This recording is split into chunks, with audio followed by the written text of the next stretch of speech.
இன்னைக்கு ஞாயிற்றுக்கிழமை தானே, கொஞ்சம் லேட்டா எழுந்திரிப்போம்னு நெனச்சுட்டே தான் தூங்குனேன். ஆனா, இன்னைக்கு தான் ரொம்ப சீக்கிரமா எழுந்திரிச்சுட்டேன். 7:45க்கெல்லாம் எழுந்திரிச்சுட்டேன். 10 மணி ஆயிடுச்சுன்னு சொல்லிட்டு பயந்துட்டே எழுந்திரிச்சு பார்த்தா 7:45 தான் ஆச்சு.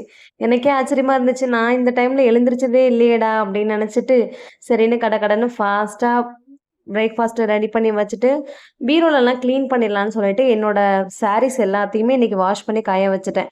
அதுக்கே ஒரு 11:00 ஆயிருச்சு. அதுக்கப்புறமா ஹஸ்பண்ட் சிக்கன் வாங்கிட்டு வந்திருந்தாங்களா, சிக்கன் எப்பயும் ஒரே மாதிரியே சாப்பிட்றோமேன்னு சொல்லிட்டு, இன்னைக்கு மசாலாலாம் இன்னைக்கு ஃப்ரெஷ்ஷா ரெடி பண்ணி தான் சிக்கன் ரெடி பண்ணணும்னு சொல்லி ஒரு பிளான் பண்ணி, எல்லாமே ஃப்ரெஷ்ஷா வதக்கி, ஃபைனா அரைச்சு எடுத்துட்டு சிக்கன் குழம்பு ரெடி பண்ணிட்டேன். அப்படியே சிக்கன் குழம்பு மேல எண்ணெயா மிதந்து வரும்போது, அப்படி கொத்தமல்லி தூவுனோம்னா செம்ம வாசமா இருக்கும். அத பார்க்குறப்பயே சாப்பிடணும் போல ஆசையா இருக்கும்.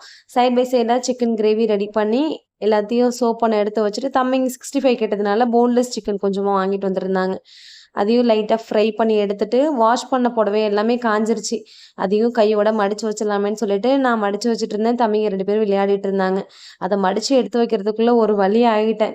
ரொம்ப சிரமப்பட்டு தான் இன்னைக்கு எல்லாத்தையும் வாஷ் பண்ணி மடிச்சு எடுத்து வச்சேன். நம்ம வீடியோஸ் பிடிச்சிருந்தா மறக்காம லைக் பண்ணி, சப்ஸ்கிரைப் பண்ணி சப்போர்ட் பண்ணுங்க.